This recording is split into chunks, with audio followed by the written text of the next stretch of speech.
I could bet all of the riches that I ever had. Rushing the night like a shark, babe, would it be bad if I had to sit the alarm? Cause the thrills that run up my back.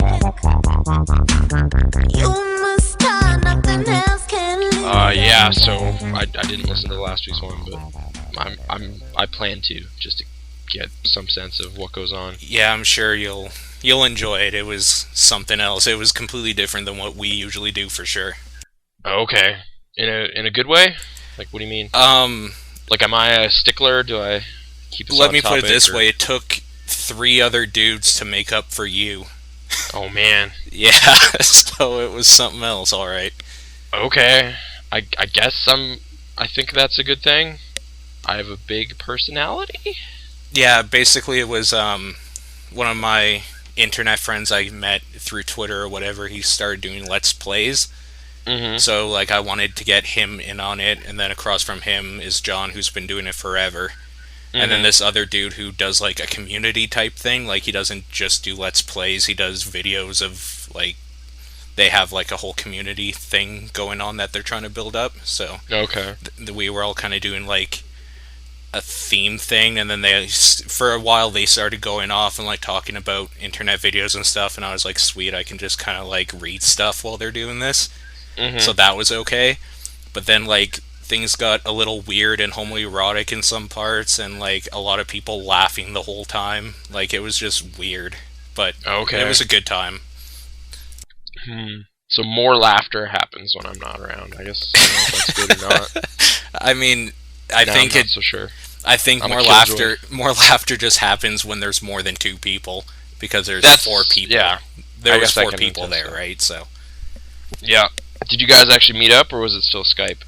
No, it was Skype, because the 2 other guys are in the States.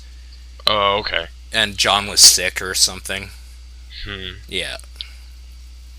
I don't know, it turned out alright. It was a little hard to, not coordinate, but get all the levels. Oh, okay. With everybody's mics and stuff, but it was okay, except for one of them left it a WAV format, so I spent, like, a whole night downloading his audio, because it was, like, 800 megs or something. Something. Yeah. Yeah, so that was pretty cool. Format. That asshole, but whatever. I think it's better quality, technically, or something, but... Yeah, because it's uncompressed and, like, screwed with, but still, yeah. It was kind of annoying, but thankfully he had his own FTP, so I just was able to let it download. Okay. Sorry, I'm just trying to think. Yeah, how was Coachella? Oh, right, that thing. The only thing I've been doing for the last, like, 10 days, but, you know, that thing. Well, it was really only 3 days, obviously. Well, yeah, but, I mean, the trip the surrounding and stuff. How was traveling and stuff. So much driving. Like, I don't think I've ever done that kind of just in a straight stretch, switching, like, for 25 hours or whatever. Did it get to you guys at all? Not especially. Like, there was no real danger of exhaustion or anything. It was just more of a weird psychological thing. It's just like, oh yeah, that was a whole day. Did you get that really giddy, happy feeling when you saw, like, Calgary come up, though, and you're just like, oh my god, it's almost over? We did. Or when we got to Alberta, really, we were very relieved. The border crossing back into Canada was pretty easy. Which way did you go? Straight down? Down through... Yeah, like down through the I-15. Gotcha. All that. Yeah, which is so easy. Yeah, I know mountain driving that way. Not really, no. There was some curvy stuff in Idaho and Montana, which I was driving through. Or Utah, part of Utah, I guess. Nothing like the Rockies or anything, though, right? No, it was pretty easy. It did seem to rain, though, both times for a little bit, which was whatever. That's boring, though. We went to Vegas for a little tiny So what did they want to do in Vegas? Because you said that dude they wanted to see was... Yeah, they wanted to see Bon Iver, who is a well-regarded minstrel of sorts. Okay. I believe his album was voted the #1 on Pitchfork last year, so that means a lot to some people. Okay. I've tried. I like Pitchfork, but I've tried listening to that, and it's just like this is. I have not tried listening to it, but so I mean I have no judgment, I guess. But That's cool. Like, at some point when you can't tell what the lyrics even are, like, what are you getting out of this music? That's not something but, I could go for. You know, whatever, that's their thing. I got to just kind of hang out in a Vegas hotel room. Planet Hollywood. Oh, yeah, okay. The theme of the room being Rain Man, which I thought was really funny. Oh, that's what that picture was from then. Yeah, they just have, like, some pants and a shirt. They have Tom Cruise's jacket. And then on the Tom Cruise's jacket thing, which is kind of the centerpiece of, like, the whole, like, check out this impressive piece of movie prop we got, they have a plaque that says 1986 on it. Huh. And that's not when the movie came out. Yeah. So I was like, dudes, you know, Planet Hollywood, get your stuff together. I've still considered writing a Greenberg-style email to Planet Hollywood and just be like, hey, sort this out. I don't know. But whatever. Greenberg, it's a film. Ben Stiller. Have you seen it? No, I haven't. I just made an allusion to... Okay, whatever. It's pretty good. But yeah, that was that. Vegas is basically just like a big drunk mall I've basically come to. Like, last time I was there, it was still new and exciting. Now it's just like this weird, silly thing that exists. Oh, yeah. Like, have you been there? Okay. It's a sight. I don't know. It's probably worth seeing for at least once in your life. Sure. It's just crazy buildings and just like dudes handing out sketchy flyers on the street corners. That still happens. Basically, yeah, you know that bit in From Dusk Till Dawn where Cheech Marin is just saying pussy, pussy, pussy, pussy like a million times? That dude exists and he works in Las Vegas. Oh my god, yes.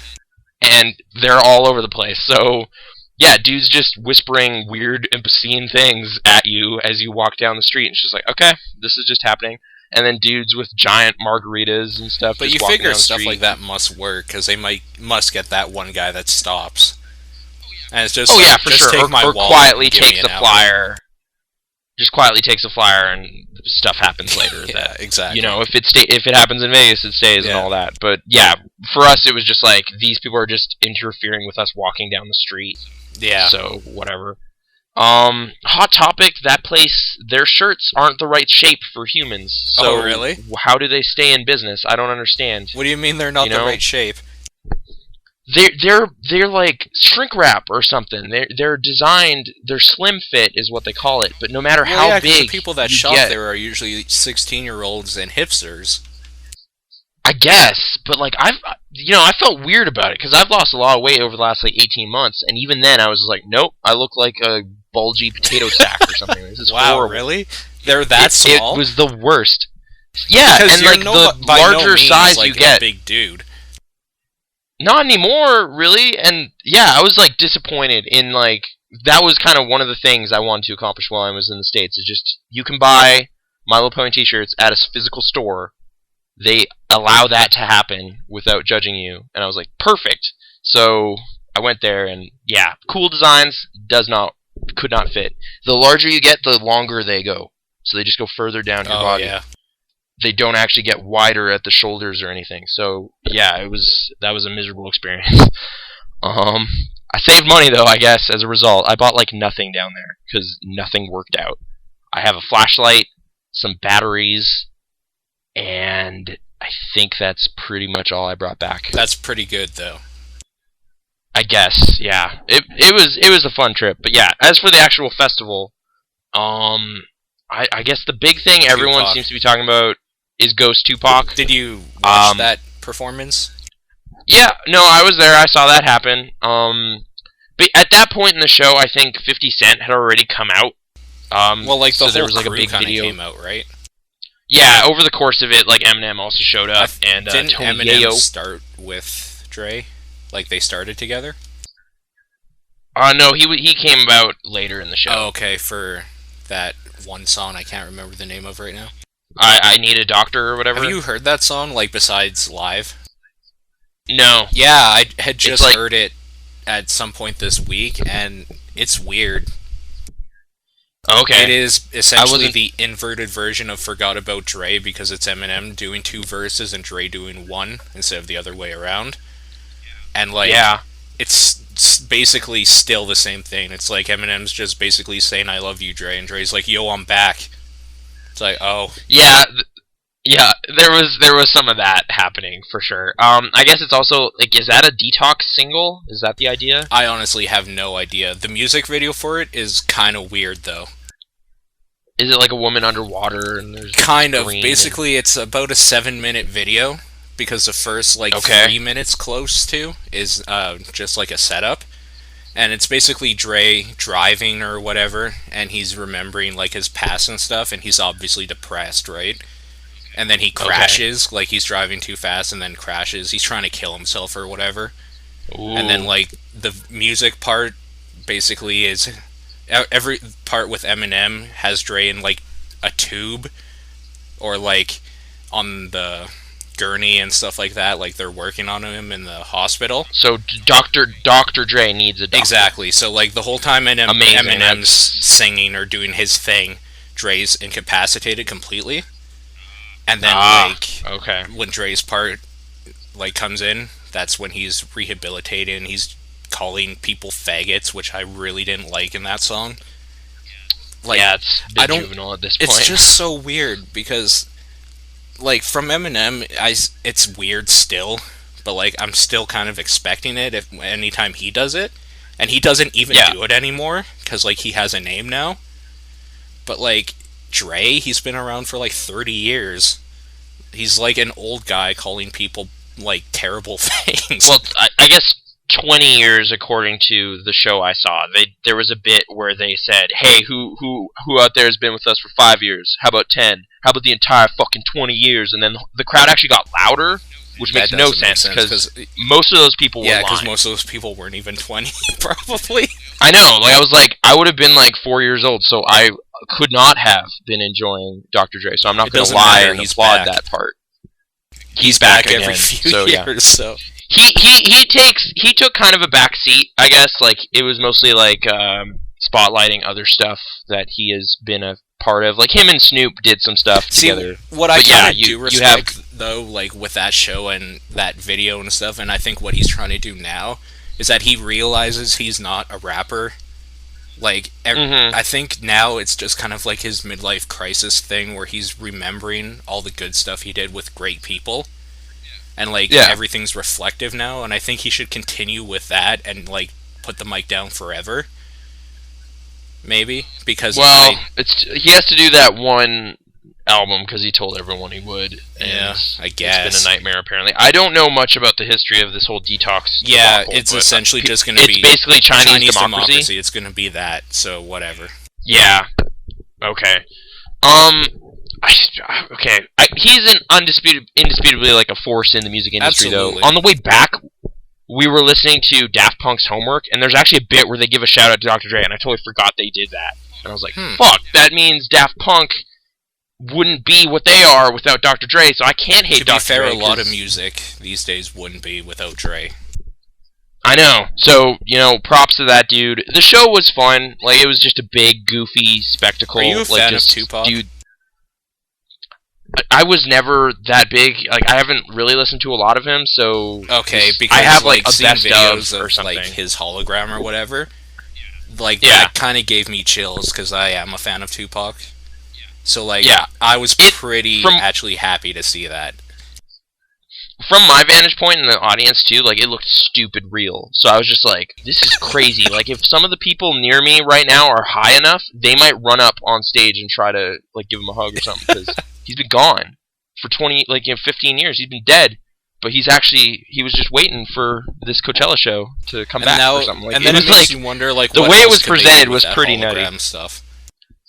Apparently, it's not even that new technology. It's 6 years old. Yeah, it's pretty old because I think Gorillaz have used something similar for some of their shows. And to be fair, it's not actually a hologram. People keep saying hologram because that's what it looks like, but it's a 2D projection plane thing. Yeah. It's a clever trick with mirrors and whatever, and a transparent surface that you're projecting on or something. Yeah. Getting back from the show, we actually watched that clip on YouTube, just what did we see? And it was okay, this looks faker than I thought. There's glowing stuff at the bottom underneath his feet, and he's kind of sliding around a little weird. Because of the screen swaying. Deep in the crowd where I was, it was wow, this is pretty crazy. I don't know what's going on.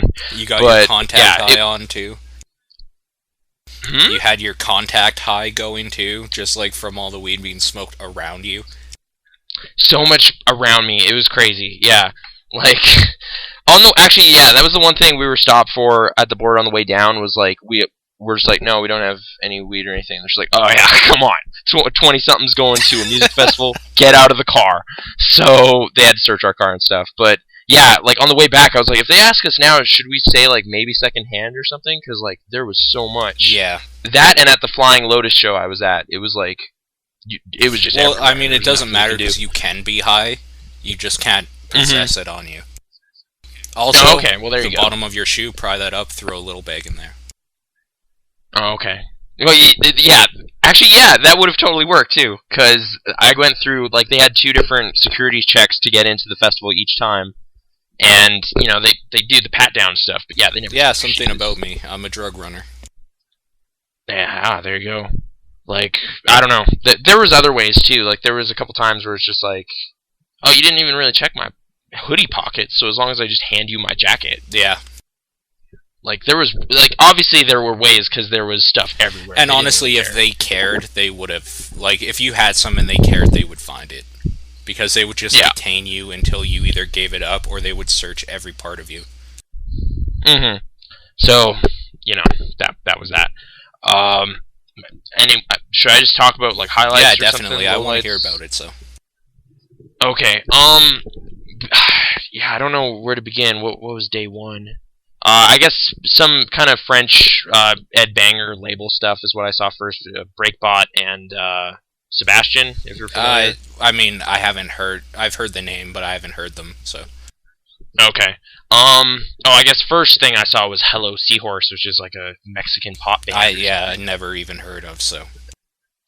They were pretty cool. I guess I forgot California has a lot of Spanish people, because like she was just singing in Spanish, and it was just like, I don't know what she's saying, but this is kind of fun. I don't know. That was like a mellow start to the whole thing. Yeah. Sebastian's show was crazy, and I thought it was great.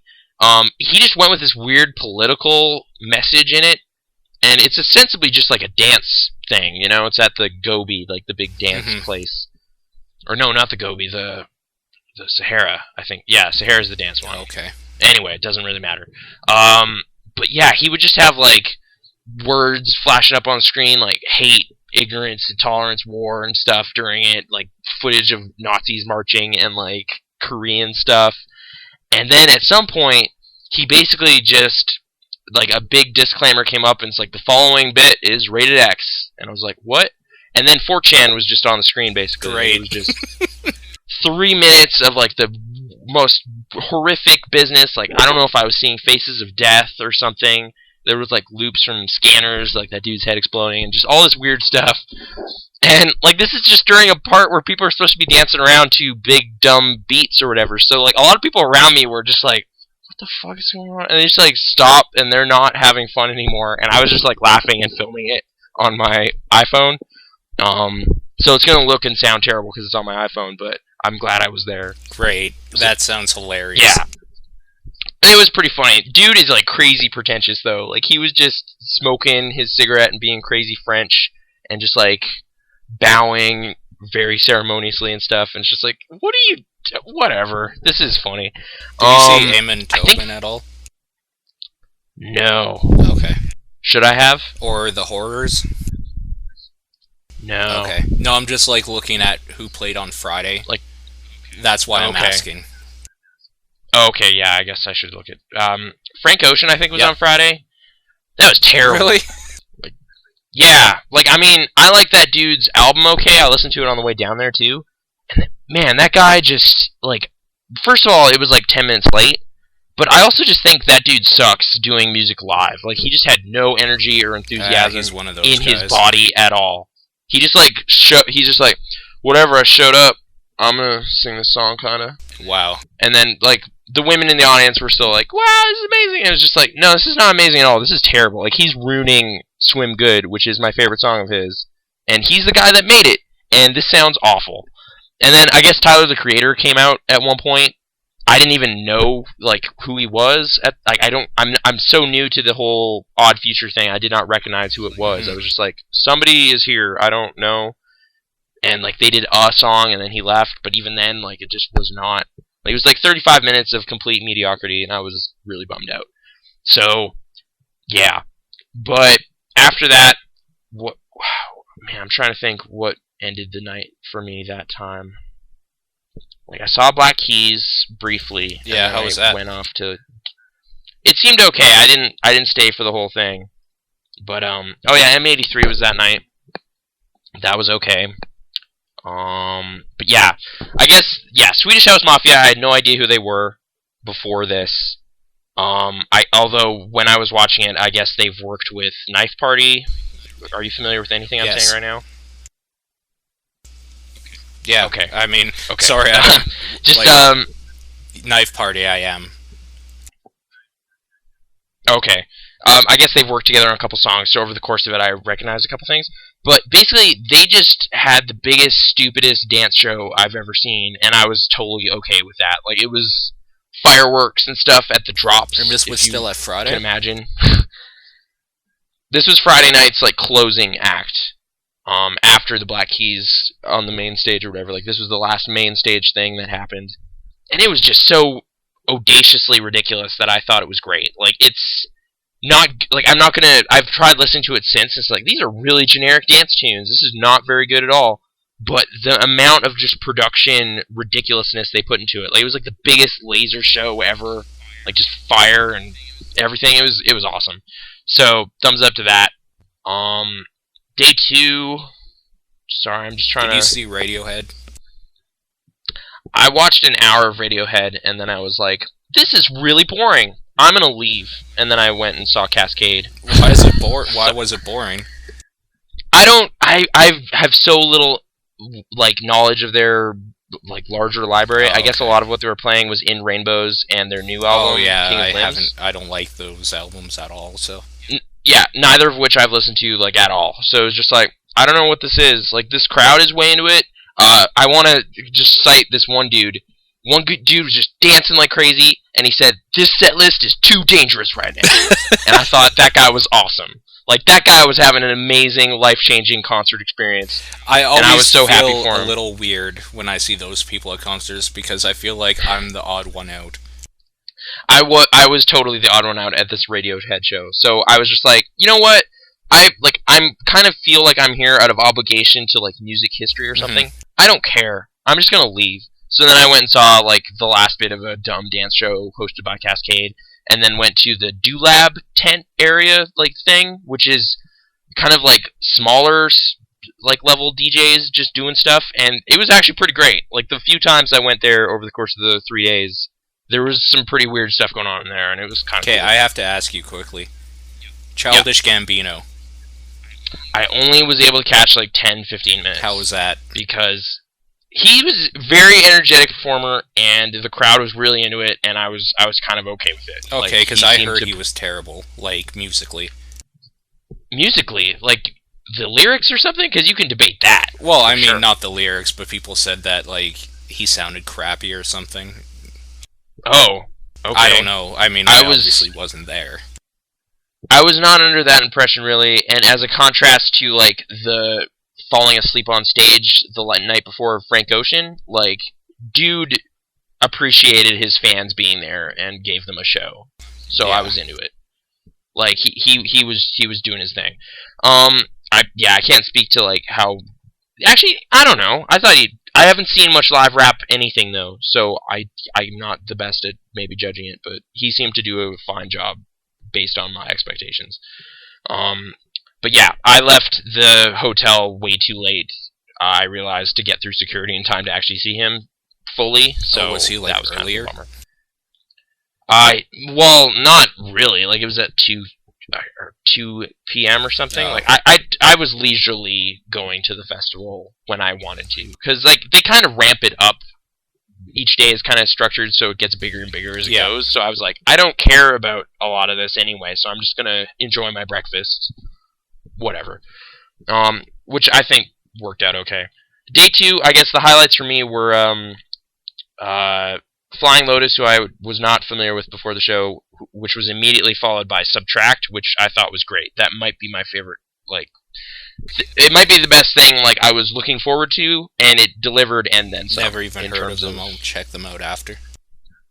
Very kind of bass heavy electro stuff. It was pretty great. I don't know how to. It's been described as post dubstep. What the hell is that? You know, I don't know. I think it sounds great though. Did you see Feist? I did not see What Feist. I guess Vincent? is she.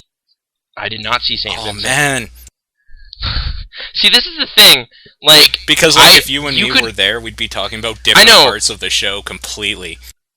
That happened with like a lot of the people I was there with. Like, it was just like, who is at the drive-in? And there's like, what the fuck? Are you serious? Nice. And it was just like, yeah, I don't really know. Is that a thing? Like, it was like we were speaking completely different interests, so we basically had completely different. But you know Coachellas. what? That's like, cooler for the way back because you can like talk to each other about different parts of it and get the full experience that way.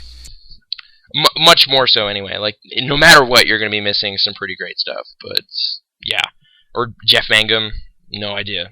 Yeah, I don't know that either. Like Das Racist, they mention him in a song. That's my point of reference. Is he a big deal? I don't know. Like, people are probably angry right now. I met some people on Twitter that actually know Das Racist, and we were talking for a while. It was pretty cool. That's awesome. That's cool. Those guys are pretty good. I think last day. I saw Arab music, which I was not very familiar with before. That was fine. You know, dude basically fingered drumming like a lot. Seemed to be what he was doing. Like, he was kind of, in a sense, performing electronic music live in some way, which was kind of cool. Did you see DJ Shadow? I did. How was that? Was that fantastic? I want to go chronologically. He's pretty late in the evening, so just a second.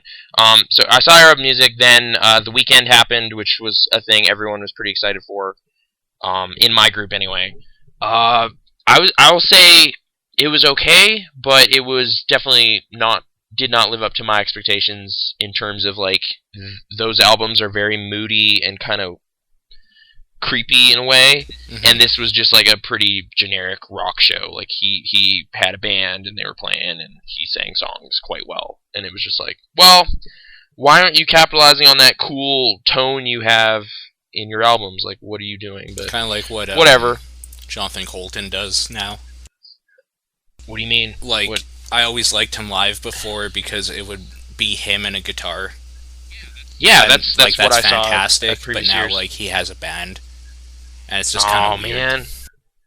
Yeah, that sounds disappointing. That's too bad. Because, yeah, he very much engages with the audience a lot, at least when I saw him at PAX those couple years. So, well, his whole last album was done, like, with an actual band, so, I mean, it made sense for that stuff, but hearing his older stuff with, like, a full band and, like, a distorted guitar at one part and stuff, it's kind of weird. Yeah, it is a little weird. Like, yeah, it just kind of, like, it ruins what you actually, like, grew up loving about them. That's, yeah, like, it's just like, I have things, these are the reasons I love this music, and this isn't really taking advantage of any of those things. It's just like, I'm the dude that did those things, but I'm doing something else now. Not necessarily a bad thing, just kind of disappointing when you expect something and get something you... Yeah, it just ran contrary to what I kind of had in my head as to how that would go. And Drake didn't show up, so what? Alright, I heard about that, actually. I don't know. That was kind of a ridiculous expectation, but there was, like, random dudes showing up at stuff. Like, I mean, Tyler showed up at that one thing. Zach De La Rocha showed up at DJ love that Shadow. guy. That dude was crazy energetic. He's like, always been that way, though. Okay. Because he's just, like, jumping off stuff and just, like, throwing his head around. He was jumping off of stuff.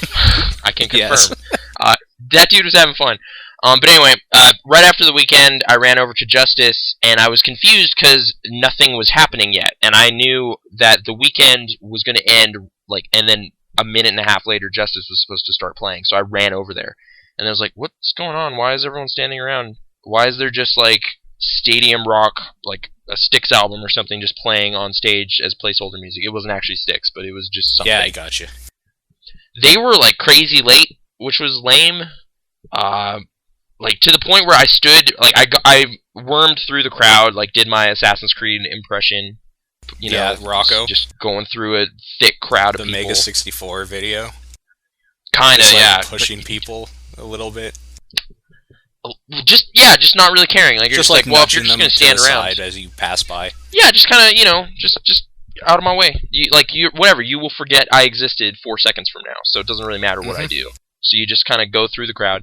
Got up really, really close, and then stood there for like 20 minutes. And then it got to a point where it's just like, this was one of the big time conflicts of the show for me, is Justice was going to play, and then 20 minutes before they were done, Girl Talk was going to start doing stuff. Oh, man. And I was like, oh, I want to see both of those things equally. What is going on? So 25 minutes waiting for Justice, I was just like, you know what? They screwed up. Like, I watched that Across the Universe documentary of theirs. They're probably drunk somewhere.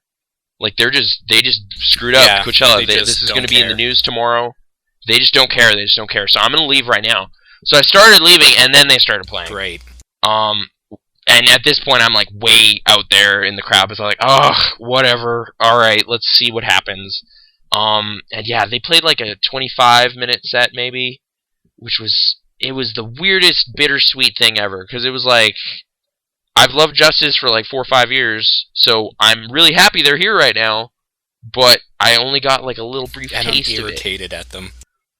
And I'm irritated too, yeah. Like, it was just like, I want more, and you know, like, why did you do that? Yeah. So, yeah. And then I ran over to Girl Talk, and that was insane. There was giant balls full of paper, and it was ridiculous.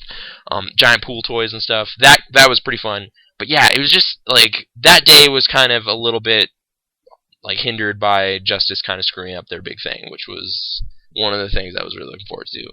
But yeah, if they ever come near here, I will see them and get a full sense of the show. But yeah, it was kind of a bittersweet thing. And then I saw DJ Shadow. Dude had a really cool sphere he was in. Okay. So big sphere on the stage, and they'd kind of project stuff on it to make it look like it was spinning stupid fast, and then stuff was coming out of it, or was filling with blood, or like weird stuff. It was pretty awesome. Yeah, that was an enjoyable hour or whatever. Like, yeah, Zach De La Rocha showed up. I will admit right now, I've been kind of dancing around it. Did not know who that was when he came out on stage. Rage Against the Machine, dude. Yeah, like, it was just like, this guy's really energetic and excited. I don't know what's going on, but this is great. Whoever this is Have you heard great. any, like, Rage Against the Machine besides, the popular stuff that came out in the late 90s? No. I have, like, one album, and I think it's that popular one that everyone You should try has. a few songs by them, like, when they, like, earlier, because they're very political, and you can, like, hear his excitement as he's doing it. It's pretty great. Uh-huh. Yeah, like, I was impressed by the way he carried himself as a dude on a stage. Like, it was pretty cool. Infectious, even. Sure, yeah, the crowd got pretty excited along with him, so that was pretty cool. And yeah, DJ Shadow's been a guy I've been listening to for a bit, so it was neat to see him. And I guess at the same time that was happening, Mode Selector was playing, which I was told I would like, but I've never heard of before, heard that name, so I'll check it yeah, out. I have post-festival, I have like a bunch of albums on the way that I want to check out from stuff I walked past and went, what is that? That looks awesome. Maybe make me a list later for stuff to look up. One I've already done was Sub Focus, who had a really cool stage setup. He's kind of drums and bass stuff. And I love drum and bass stuff. Yeah, he's maybe worth looking into. I don't know. And then, yeah, Dr. Dre and Snoop Dogg happened, and Ghost So Tupac you didn't happened. see Girl Talk then? I caught like 25 How was that? It was great. It was just exactly what you'd think. A It was computer just, like, playing over the loudspeakers? No. Dude up on stage with basically party on stage, party off. Okay, it was weird. Cool. Yeah, that's fun. Just people up on the stage just dancing and freaking out, and then everyone else doing similar things at the second largest stage at the festival, which was kind of a cool place to see that happen. And yeah, and very much wanting to get the crowd into it. So yeah, giant balloons and beach balls and all sorts of whatever. Did you catch any Florence and the Machine? I did not. That's really too bad. I think I overheard them doing stuff while I was waiting for I don't even know if that's something you'd Dre. be into, but I would have liked to hear how that went, but that's fine. I'm sure I missed tons of like amazing things that people would have rather seen, but I don't know. There was a lot of stuff this year that I don't even recognize the name of, and it made me realize that without, like, MTV, and, like, without really caring what other people's opinions on music are anymore, just kind of doing my own thing, like, I'm way behind everybody in terms of, like, oh yeah, I know every band sort of thing, you know what I mean? Yeah, because there was a time where people would say, there was like, tons of stuff. This person or this person or this group, and I'd be like, I could totally name songs by, like, all of them, and, like, I barely recognize any bands anymore. There was a lot of stuff I was just like, I have no idea what that is, therefore I do not care. Like, it made my decision making easier. Like Airplane Boys, I've never heard of that at all. Yeah, no, I did. I've heard the name We Were Promised Jetpacks before. Yeah, but I've never actually listened to them, so... Or, you know, that dude you hate, Gautier or whatever? Yeah, he was there, right? He was there. Apparently, his set was not that great, so you can feel good about that. You've made my life. Yeah, there you go. I don't know. I generally enjoyed my time quite a bit. Oh yeah, leaving the festival every night was also just like a fun, crazy social thing. Like, it was like, it's immersion therapy for agoraphobics. Like, if you are going to go to Coachella, you can't have any issues with people touching you, because it is going to happen. As soon as like the sun goes down, you will be bumping into people all the time. And you just have to roll with it, man, or you're going to freak out and get all stressed out and just hide in a corner Was this somewhere. your first music festival type thing?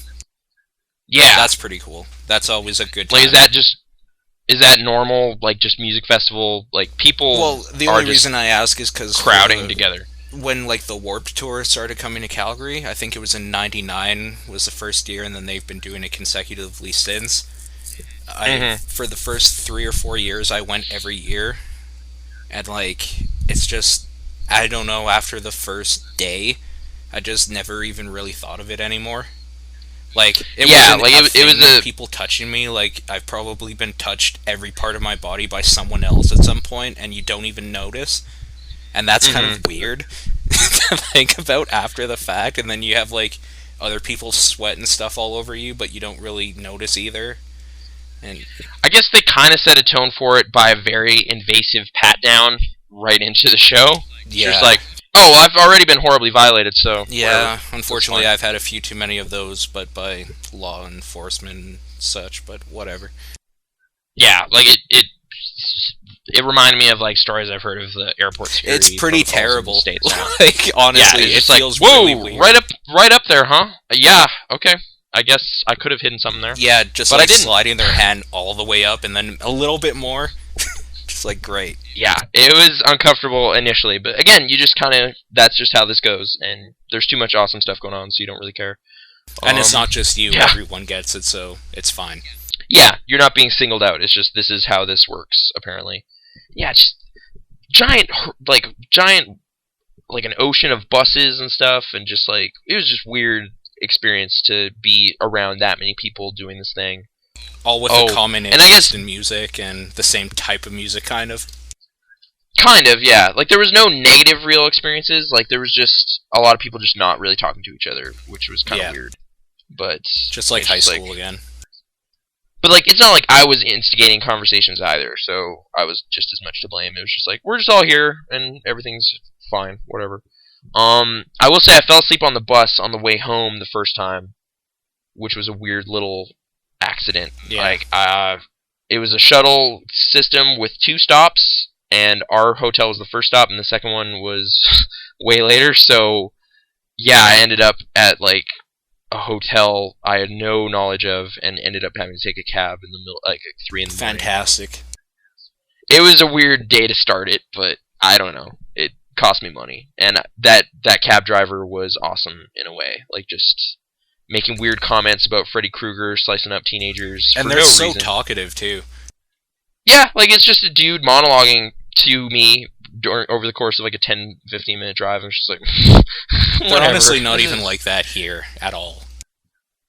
Like, they're not as eccentric. So weird. I guess not.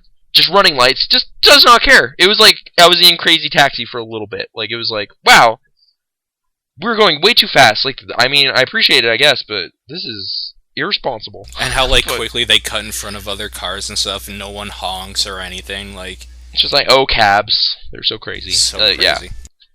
I think that's it. Like, if there's any other stuff you want to know, like, ask me anything, I guess. Any curious... AMA? Anything? Yeah, sure. I was at Coachella weekend 1. Ask me anything. Yeah. I mean, the things I want to know about are, like, artists you wouldn't have seen. Yeah. So, it's not a huge thing for me, I guess. But, I don't know. It's kind of cool. I mean, you saw Tupac, so that's kind of cool. Yeah. And Snoop Dogg performed alongside him at one point, which was kind of neat. For like, Gangsta you watched Party. Yep. That's pretty funny. Yeah. I like Hail Mary a lot better as a song, though. Okay. I can't speak to that, really. The first one there that he did, I think.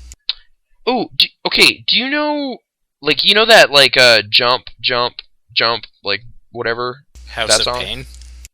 Yeah. Does that have anything to do with Dre at all?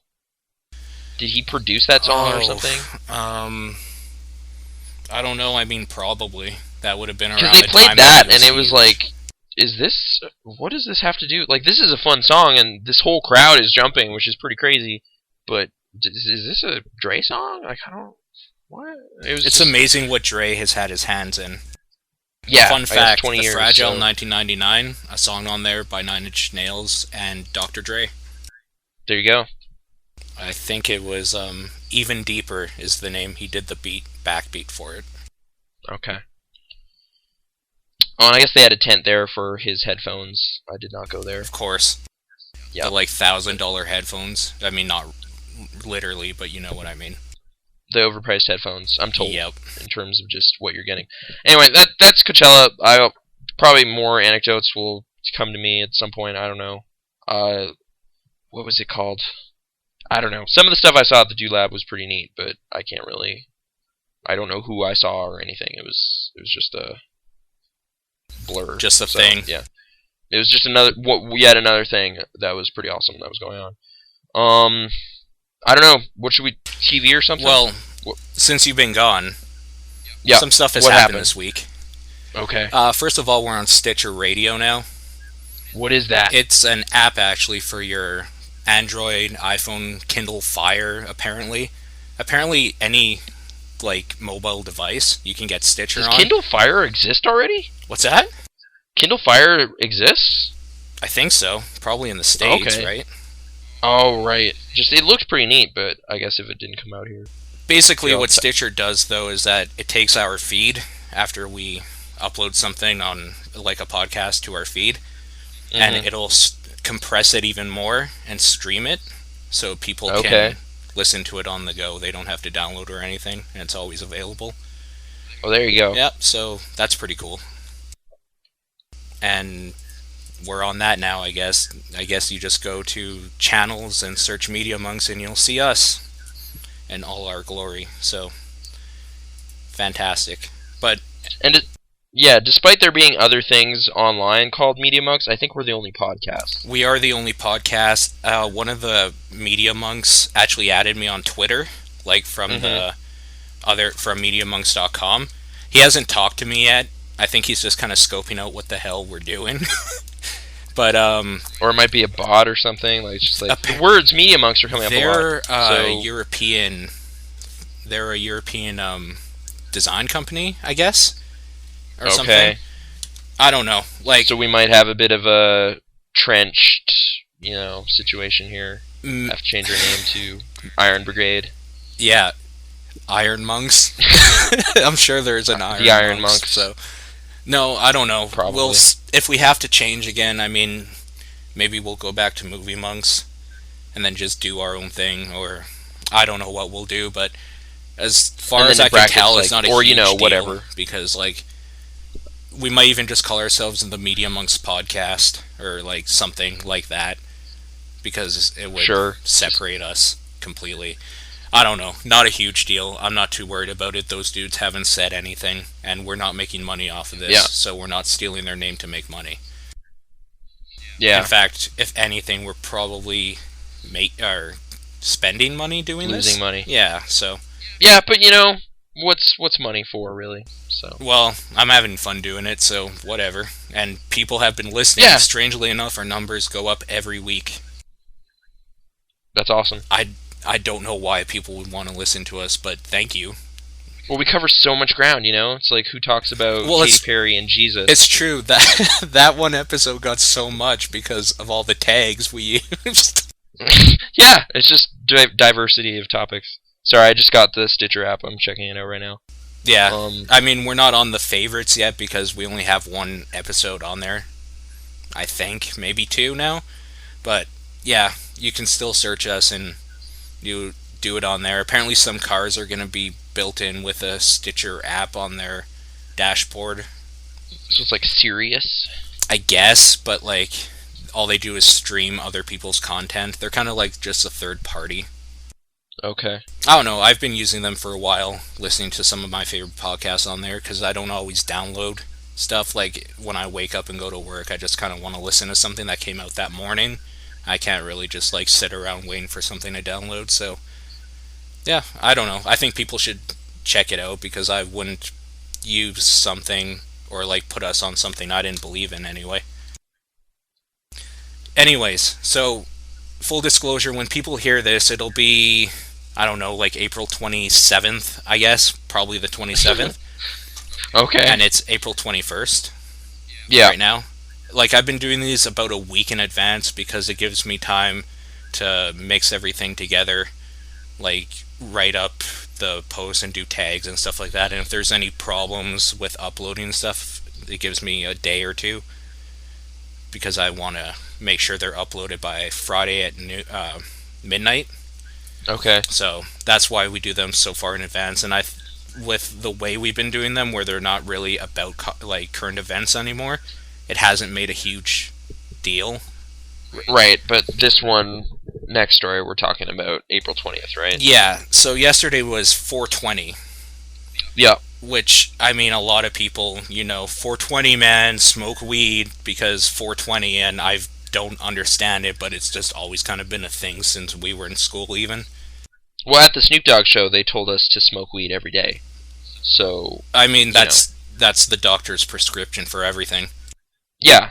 Apparently it makes life better or something. So, people took that message to heart, and April 20th is apparently a day to just enjoy that and go to Taco Bell, I guess. But it's so annoying. Pizza.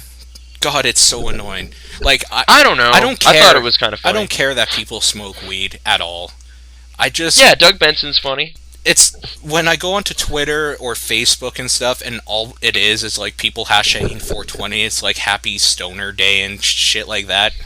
Mm-hmm. Just like it's not even so much what it is, but the overuse of it that annoys me. But so that's that. But more importantly, remember Coney? Yeah, I mean it's been coming up a lot in talking about political whatever. Like class we talked about it some as well. Our documentary class. Well, April 20th was their Cover the Night. Yeah. Thing. Did that happen? Like apparently, because if you check the Our City's Twitter feed thing hashtag. Like, there were some people tweeting, like, hashtag Cover the Night, hashtag YYC. Yeah. And they were talking about, like, going out, and some people, like, people are saying they've seen stuff. I haven't seen anything yet. I'm going to be completely transparent. I haven't gone outside in a while. So, okay. Today and yesterday ended up being pretty much just, I'm going to lie down and sleep, and then watch TV. Well, let me put it this way: the night has not been covered. Okay, I thought that would be the case, just considering how quickly the conversation about the whole thing changed to this sounds like a scam, and then I was hoping to, kind of that dude was masturbating in a parking lot. So fuck that. There was a South Park. They actually got on that right away, and I love that show. Have you seen the documentary Making South Park or whatever? No, I've been told about it recently.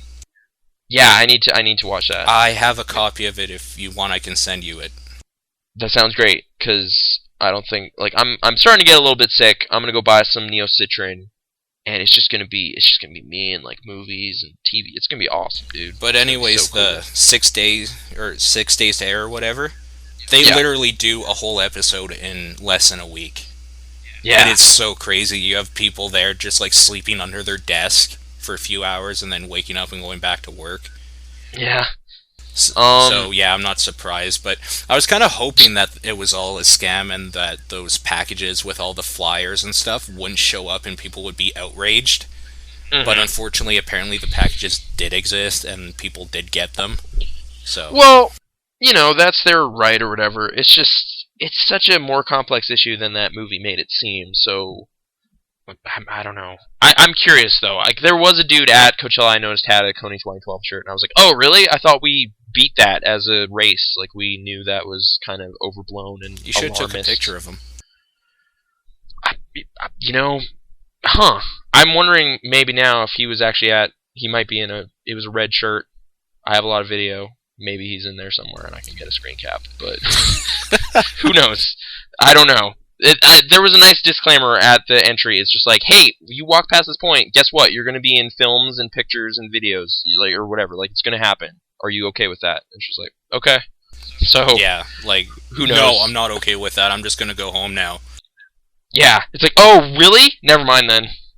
Forget the hundreds of dollars I spent on that pass like, and getting here. I'm just I know I'm going to be filmed. That's fine. I am not comfortable with this. This is violating my privacy. Like, yeah, whatever. But okay, yeah. So I do not know the current state of how successful Cover the Night was. I'm assuming it was not, especially.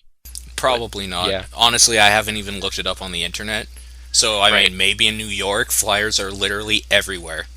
You just never like that. know. So in the movie, like, they had a giant banner on that bridge, and they're just like, yeah, and then exactly. That song played. Did you watch the movie at some point? The Coney 2012? Wasn't it only like 30 minutes? It's 30 minutes. Yeah, I haven't watched anything else. I've just watched the movie. Yeah. There was like a kind of a follow-up with their PR guy or something addressing some concerns, but I think that's all I've seen really of it. At how much of a scam it sounded like? Or trying to be like, you know, address some of the stuff. Like, it's like, no, we actually have released our financial information. It's on our website. We actually can't do this thing because we don't have enough board members or whatever. Like, they address some stuff. I'm not even, like, I don't necessarily dispute them as being like a legitimate charity. I just think what they're collecting money for is kind of a waste of the world's time. Like, it's just not a big deal. It's kind of a waste of the world's time, but more importantly, I think it's kind of weird because they're just going to fund a military that basically does the exact same thing. And their solutions aren't solutions. Like, they've already done the stuff I think they should do, which was building schools and stuff. So you're good. No, but funding a military that does the same stuff, the only difference is they don't maim and kill. Well, they probably kill children, but they don't maim them. Yeah. Like, I'm sure they still rape women. I'm sure they still kill children if they have to. Mm-hmm. Like, I don't know. It's more complicated than black and white. It made it so black and white. And you know what? If people think that funding their military or whatever is the lesser of the two evils, by all means, support them. That's totally fine. But I think more people need to be aware of what they're getting into. Yeah, there was a lot of oversimplification happening. I was still impressed by the video as like a sheer kind of genius. Like, it got 90 million views in how long? Like, it was like, wow, this has figured out something in terms at its of marketing campaign. Yeah, like what resonates with maximum people. Like, it was like an interesting experiment, but yeah, just talking to a child, I guess. Yeah, get your kid in there. Make sure you have a lot of that. You know. Yep. Swooping music at parts and just kind of, you know, amp it up in a weird way. And don't give them too much information or else they'll, you know, walk away from it. Exactly. But anyway, so yeah, Coney happened. Also, Hitler's birthday. That dude did some stuff, so... Yeah, I mean... Such a weird... Why does it seem like we're always bringing Hitler and Jesus up? Just because he's, you know, April 20th, there's legit reason for that. I guess this time there actually is a legit reason. Yeah. Super weird that... Why is this a weed day? Why did they choose... You know, I don't know. I was going to look up the origin, and I'm pretty sure I did when I was in high school. When I actually, like, thought weed was cool, and then I realized that coke is the way to go. Yeah, exactly. Yeah. So, like, before I started getting into coke and heroin and all the stuff I do now, I thought weed was cool, and I was looking up the like, origins quote, of the 420. good shit. What? Yeah. The good shit is what they call it on the streets. The adult shit. Yeah, you've seen Pulp Fiction. Hold on. Now I'm just looking up 420. Facetious, I will say. That's an important word to have in your brain. Okay. Oh, I don't know why. I just looked up April 20th, and that's just telling me important dates. Oh, right, the Columbine High School Massacre. Yep. Crap. That was Really? on Hitler's birthday on purpose, I believe. 1889, Hitler, dictator of Germany. Yeah, because that happened, what was it, 100 years after? I guess 110. But hey, you know what? Crispin Glover's birthday. Why was no one talking about that? I didn't know that. I didn't even know that. That dude's awesome. I'm going to celebrate 420 from now on. That's the reason for it. A good excuse to watch, some weird films. You heard it here first. Crispin Glover, we're recontextualizing 420. it. Make it happen. Next year, I will be on top of that. Me too. I don't know. Yeah, I don't know why they chose that day. It's just a weird thing. It's like full-on holiday or something? Like, this is the first year I've seen one when Reddit was a thing in my life, and wow, they were just talking about it, getting pizzas. Dudes were getting VCRs and syncing up Jerry Maguire tapes. Why? This is news to me. Yeah, like, I was just like, that's a weird thing to do, but what do VCRs have to do with it? Like, apparently they have traditions already, and, like, things that... I thought it was great. Like, as a weird kind of thought exercise in holidays, I actually just watched an episode of Dilbert that was about Dogbert Day, which is also about the arbitrary nature of holidays. So, I don't know. I don't know. Maybe we should ask people to send in emails about 420. Yeah, what did you do? How long have you been doing it? And... I don't know. The moviemonks at gmail.com. Send us your favorite 420 things to do. Like VCRs with Jerry Maguire, I guess. Yeah. Is that something we should address? Like, get into? I have a VCR, so... I have one here somewhere, but I don't have Jerry Maguire. Should I start collecting them for next year? Like, you should probably start collecting Jerry Maguire tapes, because I'm sure those will be harder to find than VCRs. They're probably in short supply, so... Yeah, okay. We're going to need at least 2, and I'll bring the pizza. Shopping list. I'm all for any excuse to eat pizza and play with old technology. So whatever. We should totally take apart a VCR and put it in like an NES or something. Okay, I'm not sure. Like we should do some modding. That seems like the worst idea. We should do Why would you top-loaded VCR. Wait, I do actually have 2 NESs and one is broken. So we already have half of this equation. There you go. Okay, next year, 420, we're just going to forget everything Paul just said about talking about it too much and actually just join the conversation. I have a better idea. Okay. Let's take apart our broken NESs, put them together, and make a working one. So then you can, it's like a multi-NES. You can put 2 games in and just play whichever one you want. Oh, I'm saying like we'll have to sacrifice one in order to fix the other, and it'll be... But I don't know. No, that would make way too much sense. Right. Okay. Like a multi-tap for NES. Man, now I'm just fishing for like how on earth do we go from this into talking about a dog that was set on fire? Like, there's no way. Yeah. So in Texas, a dog. Also in the month of April, a dog named Justice. Speaking of Justice, the electronic Speaking of man. Justice, yeah. We should have something sad and horrible happened. Like, yeah, he was doused in lighter fluid, and burned with a lit cigarette. Covered 70% of his body in burns, and he died. Like this past week, he was. Yeah, he was apparently getting better, and they were taking care of him at a rescue hospital type thing, and they just he got an infection. They couldn't keep his blood flow up, and he died in a painful death. So I mean. That's pretty terrible. It's disgusting because it was like a 4-month-old puppy.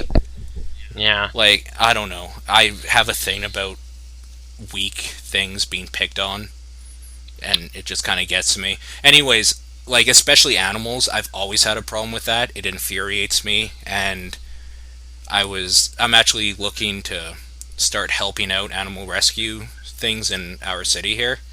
Because, I'm sick of just being one of those people that, gets infuriated by something but won't do anything about it. Yeah. So, I've been trying to get a hold of someone at the Humane Society here and the Meow Foundation. No one's returning my calls, so that's... Do they do, like, volunteering and stuff, or, like... Yeah, so I'm gonna go... I met someone on Twitter, actually, that works for the Humane Society, and she's like, yeah, come down, I work this day, so I'm gonna go down, talk to her, and see what I could do. Okay. I told her... Well, I just said, like, I don't want to do anything with fundraising, though. Like, I'd rather get my hands dirty. But, yeah, we'll see. How did you hear this story? Like, in Texas? Like, this seems like... Twitter. Okay. I do everything through Twitter. Like, when I'm at work, I have Twitter up in the background, and I'll check it every time I have, like, a little downtime, and just kind of read through everything, just because I like to keep in touch with what's going on with people and stuff. So do you use TweetDeck, or what? No, because I can't download at work. They have me on a closed network, and, like... So it's just the normal site? Like, just... The normal site, and the site's really bogged down and slow. So it's kind of the worst thing ever. In fact, a lot of times I'll actually just look at my phone at my desk because it's quicker. But yeah, I've only recently started using it more. But once you get a certain number of like people you're following, it's just you can't keep up with anything. And like, it's just... you're following. But once you get a certain amount of people following you, you write something, people are starting conversation with you. It's kind of fantastic. So that's kind of cool. Like, for a long time, I was just kind of there, posting intermittently, like, a thing, and nothing happened. Yeah. So, yeah.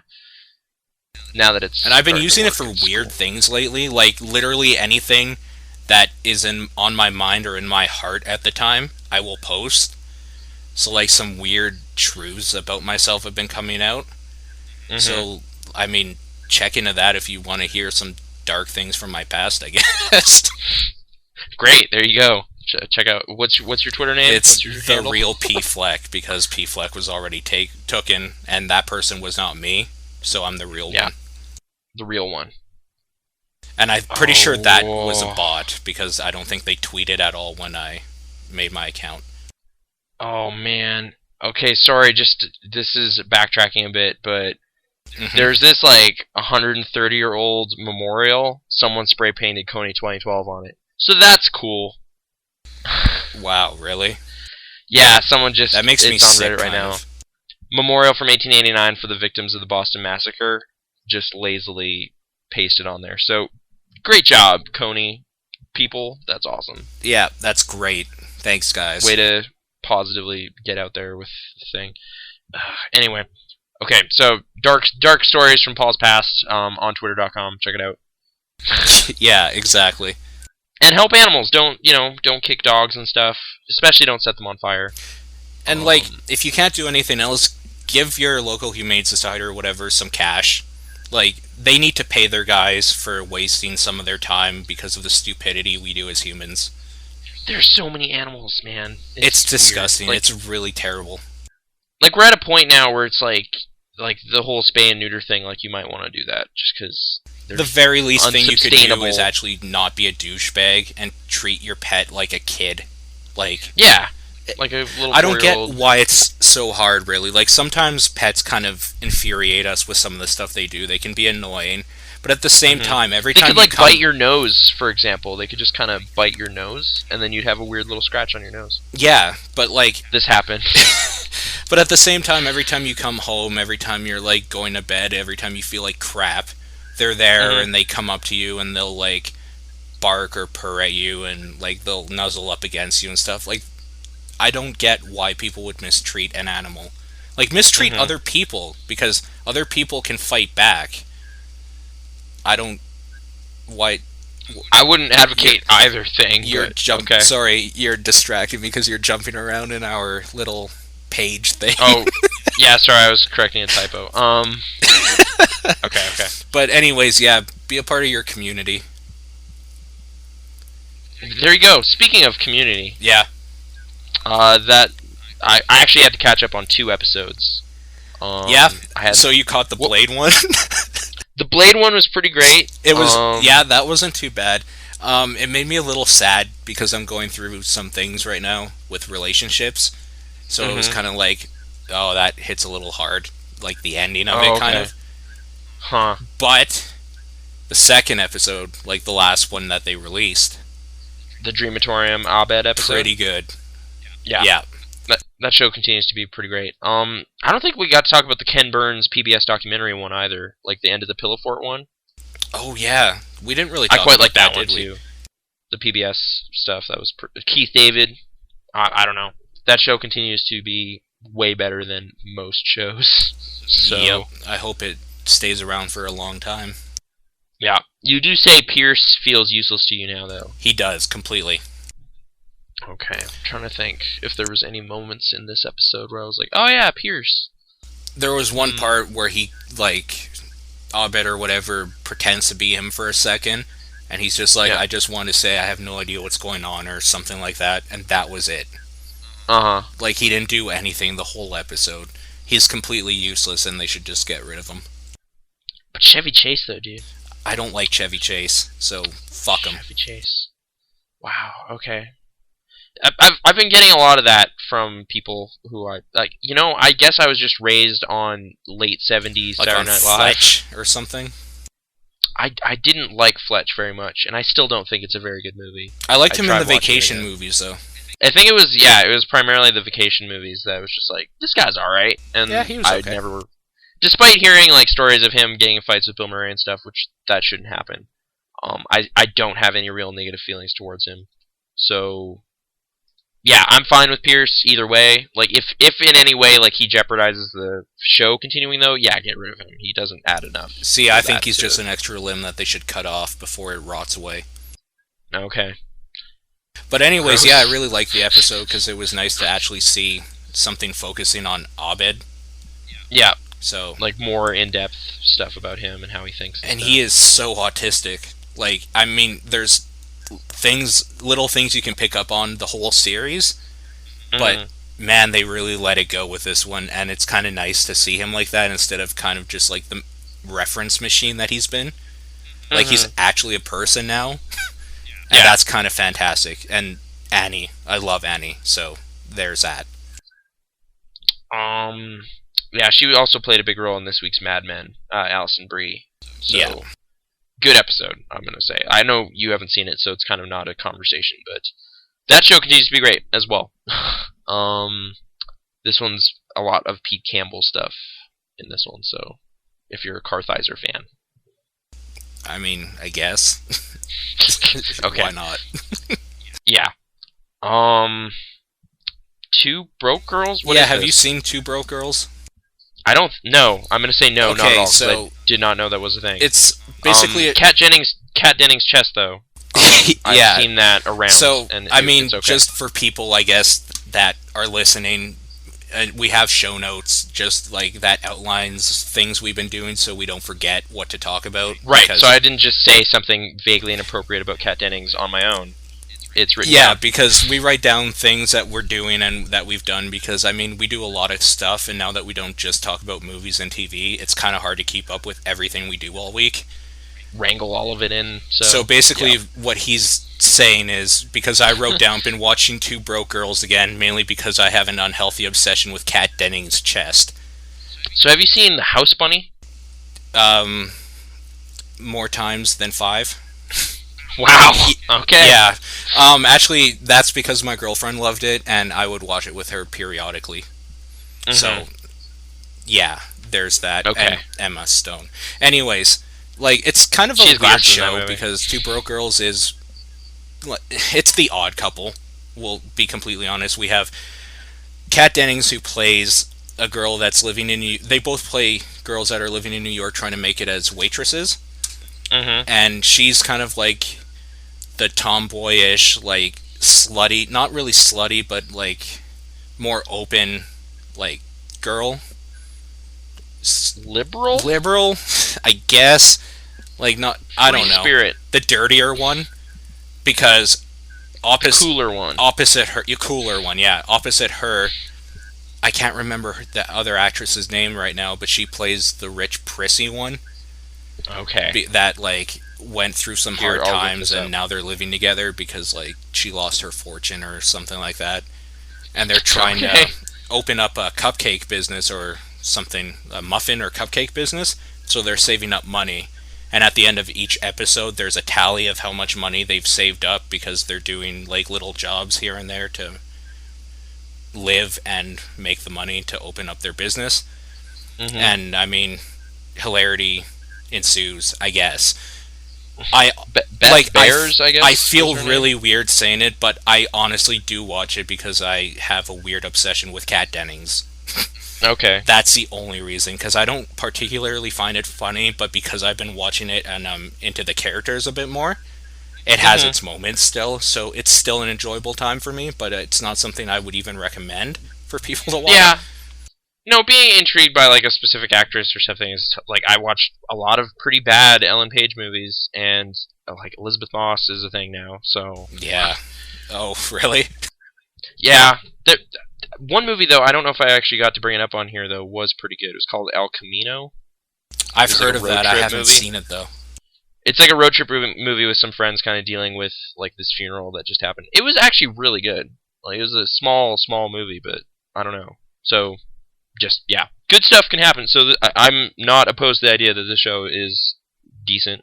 Like, maybe. I mean, it's something to watch, and I watched the latest Modern Family.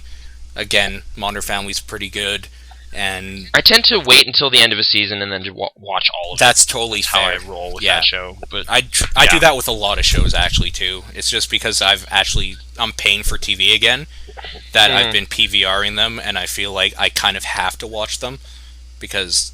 What's the point of having TV if I'm just going to watch them all at once at the end because I could just download them? Yeah. But yeah, so I've been just doing it in my spare time. So yeah, I don't know. That's TV for me. Have you been watching anything? Oh, I guess My Little TV, Pony. Okay.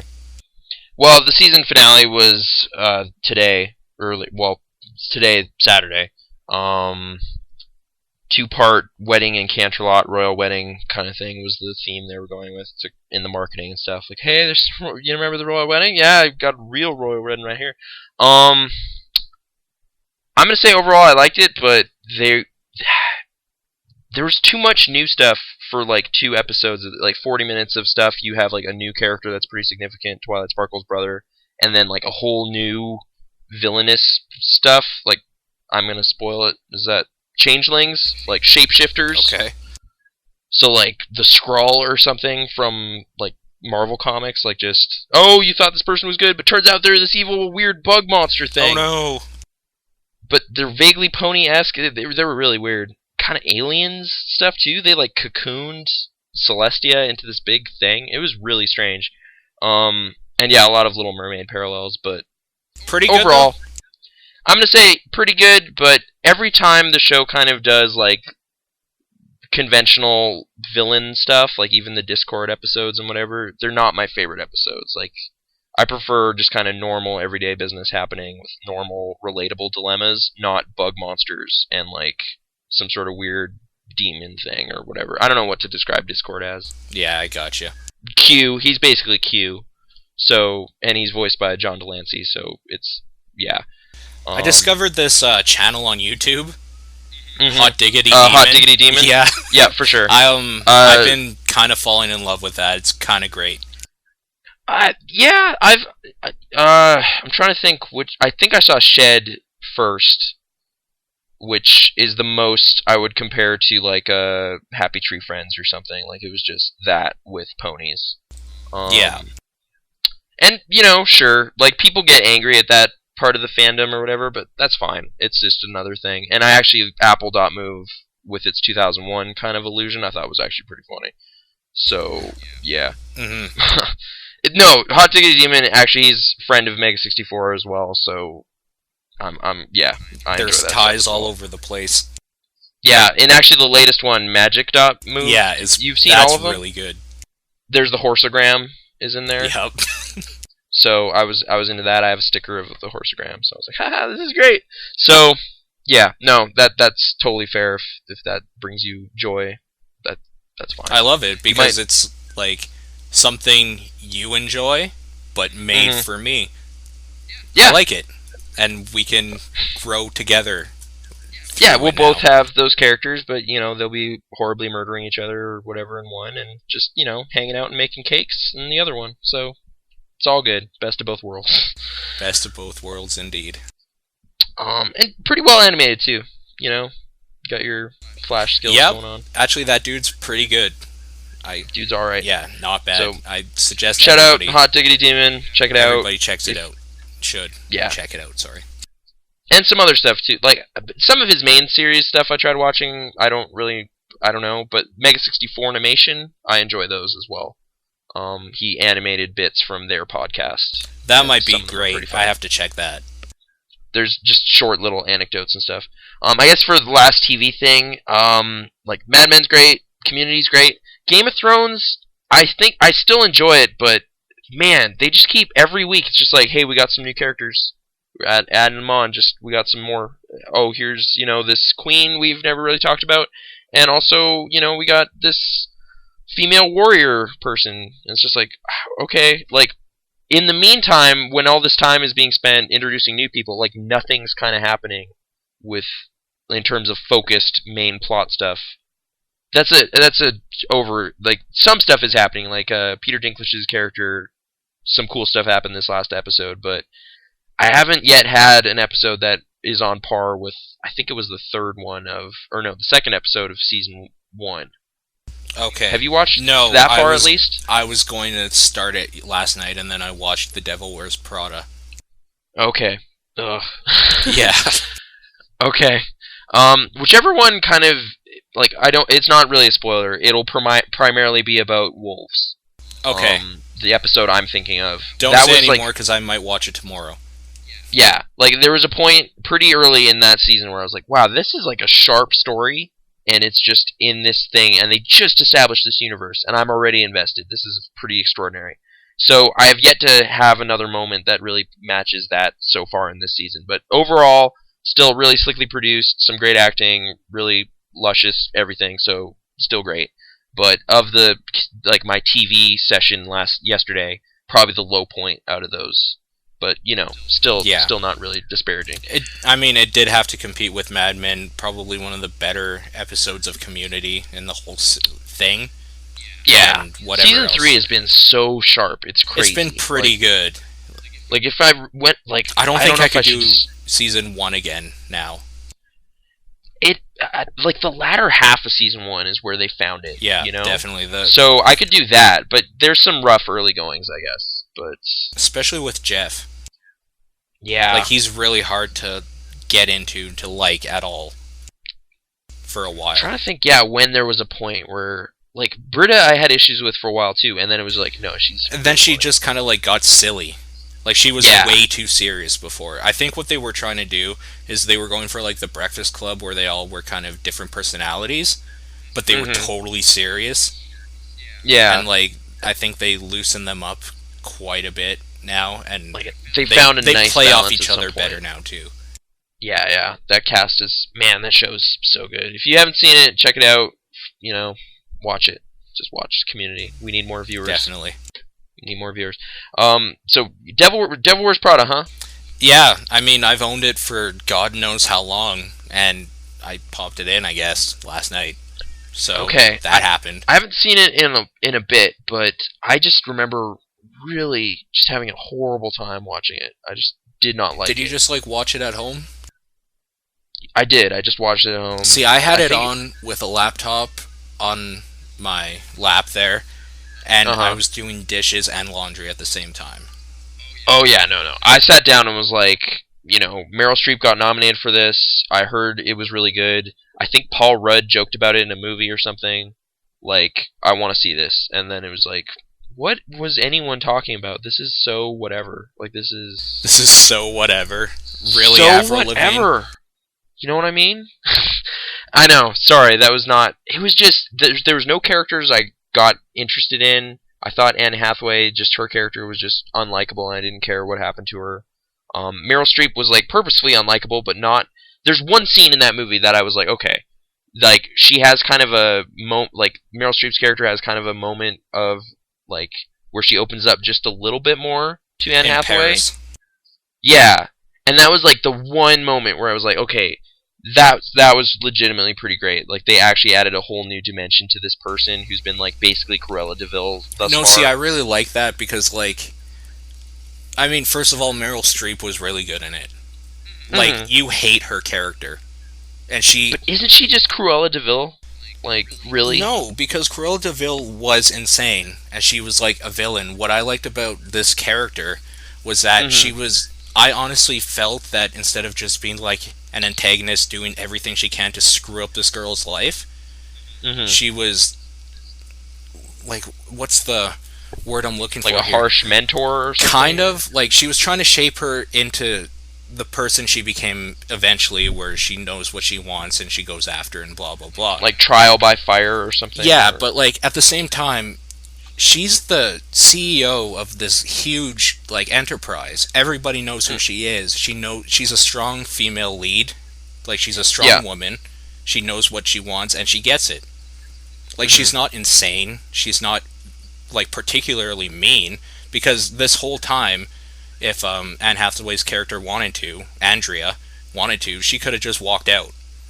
Like, it's not like she's being forced to do any of this. In fact, she even says like quite a few times, like, just leave or whatever. Like, it doesn't matter to her, because there's so many people that want that job, but like the fact that she saw something in her, she pushed her to her limits. And I mean, I don't know, I didn't think she was a terrible person, and that part in particularly that you're talking about is kind of fantastic, because it shows that she is just a really strong woman that knows what she wants and she goes for it, because she doesn't care that she's getting divorced. She cares that her children have to go through it again. Yeah, that was like the one scene that redeemed part of that movie for me. Like, it was like, okay, like stuff I was looking forward to seeing, like Stanley Tucci and stuff, and like they needed more Tucci. They didn't give him much to do, so it was just like, okay. And what happens to him is kind of heartbreaking. What happens to him? I don't. He got all excited because he was going to be taking that position as like one of the executive people at that one magazine, and then like Miranda screwed him over.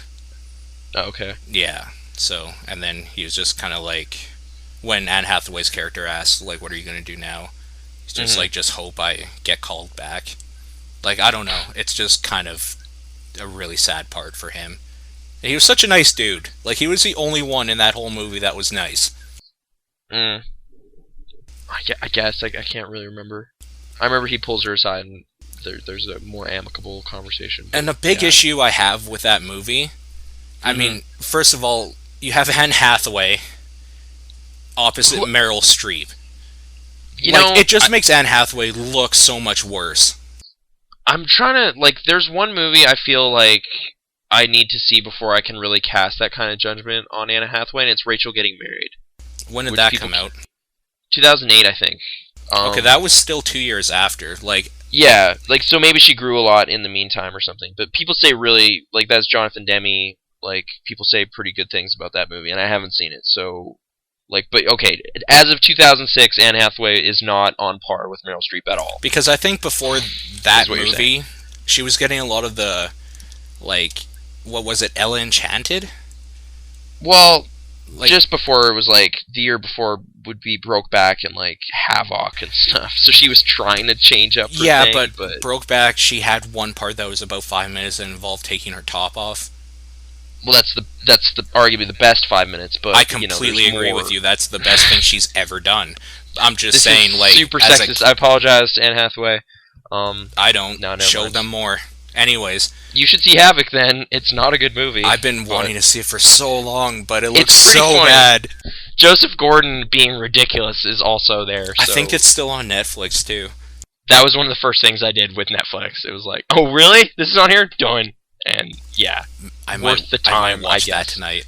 Not a good movie though. Oh my goodness. Anyways, she's still an amateur, really, at like character actors and doing like a serious kind of role. Not a serious role. Oh, I'm okay. Just sorry, briefly. Love and Other Drugs, I'm also told, is good for the criteria we just established. Okay, sounds great. Yeah.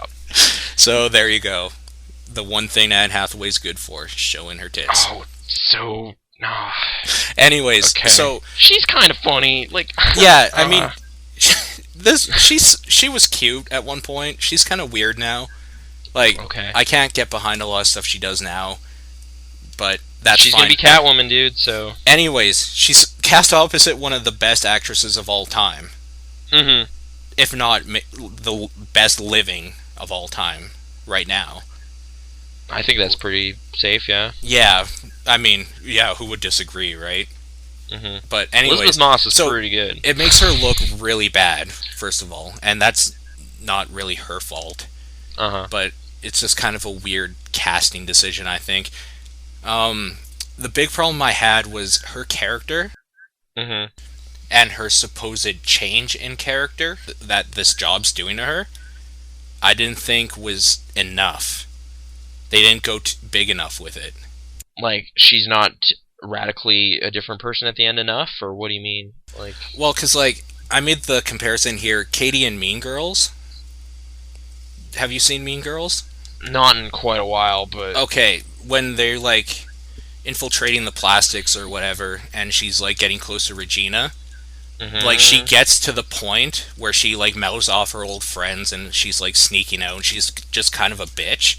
Okay. Like, she turned in to what, like, they were trying to, like, go after.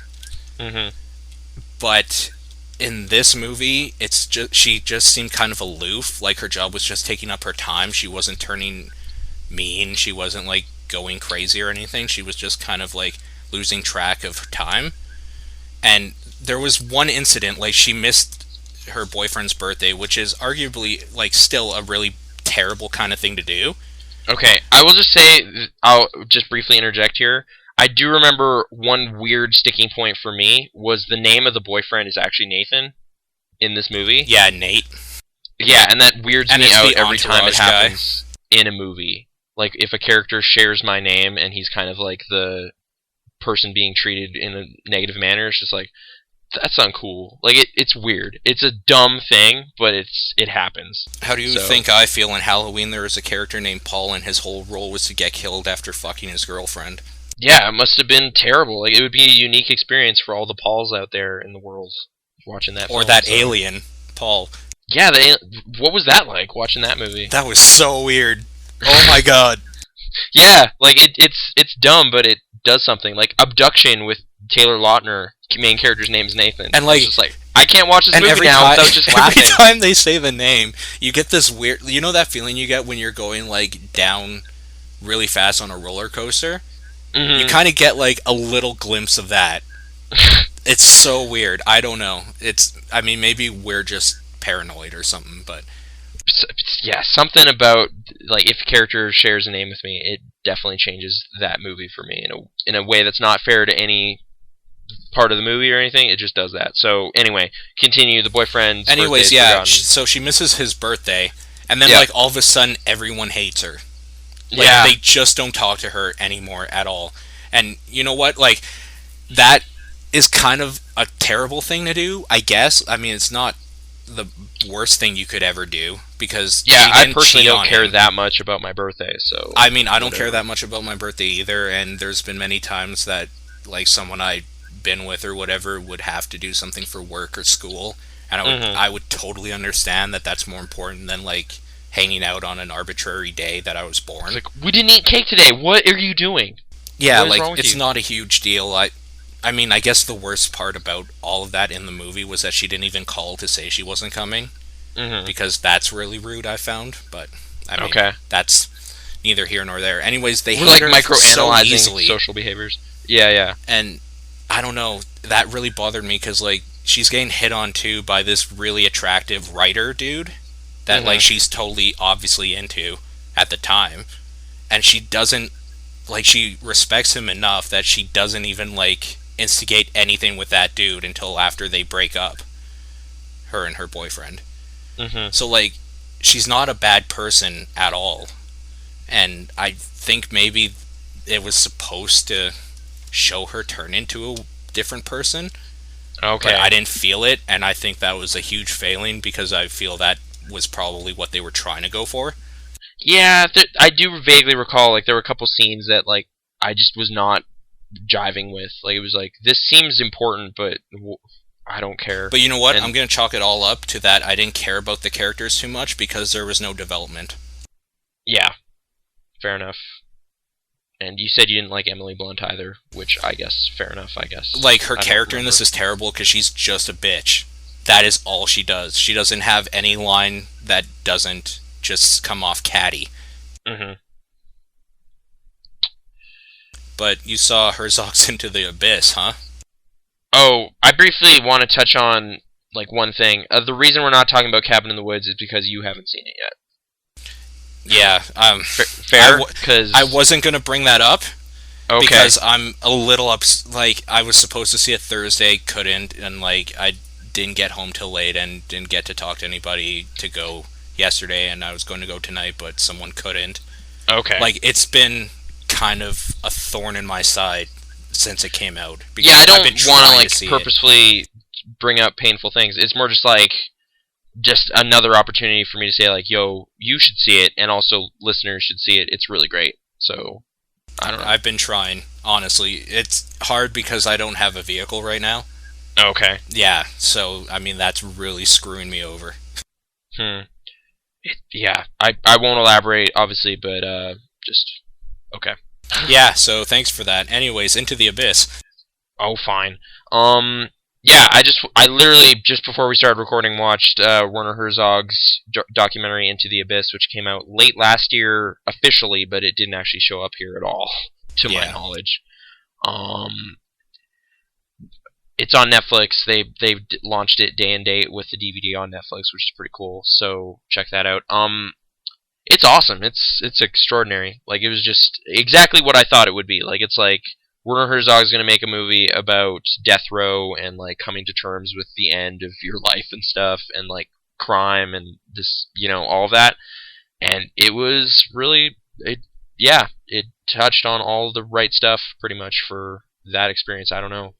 I might check that out too, actually. Just like some of the best stuff. Just interviews with like a son who's in jail and then his father who's also in jail, and you get a lot of kind of like his perspective on how he feels as a parent and how this happened and this pattern and stuff.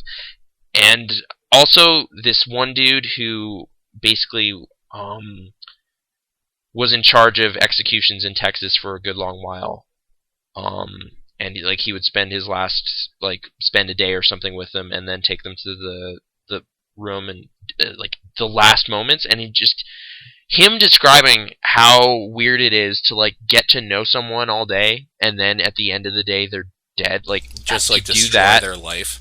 Like to do that, like he says, like 120 times or something. Like it just the way he describes it is extraordinary. So there's like some amazing interviews in there, some stories and stuff that I'm really glad I saw. And just it's interesting too, just like the film kind of situates itself as just like it's in Texas. Like this kind of happens a lot, Yeah.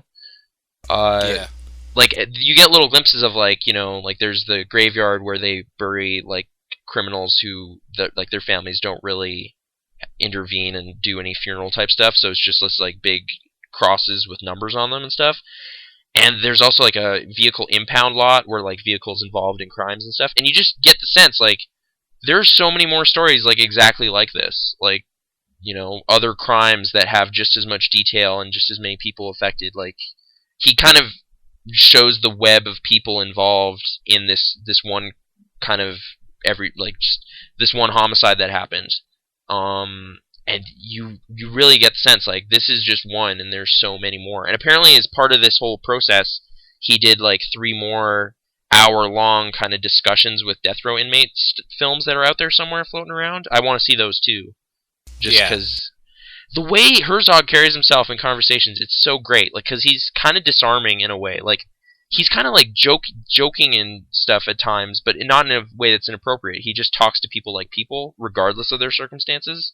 So, like, dude's describing this weird crime thing he was in, and, like, this shootout and stuff, and then, like, he mentions getting a piece of a car door lodged in his arm, and he's just like, wait, how do you go through a metal detector and stuff? And the dude sort of chuckles, and it's just like, what? No, it came out in jail, and, like, they're just kind of these weird moments that happen. And because Herzog's willing to just kind of go out there and speak his mind, regardless of how silly it can sound, like, it really you get a certain quality in those interviews that were pretty amazing. So I was quite struck by it, but I'm a big Herzog fan anyway. So you likened him to Da Vinci. Right, there's a reason. Oh, right, that totally happened on Twitter. I was having a brief kind of exchange with someone on the Giant Bomb forums about what it means to be an artist and stuff, and he brought up Da Vinci, and he's like, well, he kind of just did it for money, and I was like, well, that's lame then. And then I was like, then that thought came to me, Werner Herzog's better. Despite there being no real, comparison there. No, I know, but like, Da Vinci didn't really just do what he did for money. I know, like, it was a super simplified thing on his part too. It's a forum. It's like a brief. No, I know you were just like kind of joking about it. So. I paired it with the hashtag pointless comparisons, so I'm fine. I covered it. But Into the Abyss, pretty good stuff. And yeah, I don't know, Herzog, man, check that out. His films. Yeah, I might check that one out. It sounds really good. I would say it was really, really good. Oh, you have games here? Do you want to talk about these briefly? Yeah, I just want to quickly bring up a few games I've been playing because they're not getting a whole lot of time in the spotlight, and I want people to pay for them and support these guys. Okay. So, Legend of Grimrock came out. It's really good. Like, those old, what were they, wizardry games? Did you ever play those? I don't know. Describe wizardry games. Okay. I've been a wizard in some games. Like, Wizard. The games were called badly. Wizardry. Anyways, so they're first-person games, and they're dungeon crawlers, and they're, like, in a tile format, so, like, you would take a step forward, and it would be, like, one tile. Yeah, I think Vinny Caravella of Giant Bomb was talking about this game. Okay. From what I saw of it, it reminded me of a Dungeons and Dragons game I played on the Super Nintendo. Oh, I don't remember those games on the Super Nintendo. I just played them on PC. Like first-person dungeon crawly, one-spotted. Yeah, so that's what it is. It was like that, yeah. It's been updated, like modernized. So, really nice graphics, really like good design and everything. The only problem I have with it is I wish it was turn-based because that's what I fell in love with growing up. And it's more real-time, which is kind of weird because you're doing everything in a tile, like, in real-time, so you can, like, run away from dudes and attack and stuff. It's just kind of strange. Okay. Because, like, I used to do it where, like, you would take a turn, and then the computer or dungeon master or whatever the hell it was would do a turn, so, like, you would go forward one, and then, like, an enemy would move one tile over, or stuff like that. So it's weird that they went just full on with it, and that's the only thing I could probably fault it for. Otherwise, it's super well done. A little bit hard, which is kind of great because those games are not supposed to be easy. And I believe it's only like $13 on Steam, so like when it goes on sale, it will probably be like $5. Yeah, it's worth $13 easily from me. Okay. Lone Survivor, little game by Superflat, I guess is what they're called. Indie developer. Literally, dude is just selling this game as a zip folder off of his site. $10 for like the standard download, which is just a game. $50 for the game, the soundtrack, something else, and he will mail you a piece of original artwork signed. So, I mean, he's just an upstart dude. He's doing his own thing. It's really good because I'm a fan of the old Silent Hill games, and this really captures what that feel is. It's genuinely terrifying in a lot of ways, but it's also done as a 2D pixel art game. So it's kind of a feat upon itself for people that like that type of game, and I think everybody should own it, and everybody should support the guy, even if you don't like him. So that's cool. So, regardless of how crappy your laptop is, you could totally play this game. Yeah, and it's $10, and like if you like Silent Hill, you will love this game. It has like the creepy sounds from the enemies when they're getting close. The enemies are terrifying. They are absolutely terrifying because like the pixels make it so there's not enough detail to tell what the hell they are. And there's something disturbing with that, and with the sounds they make and the fact that they can kill you really easily.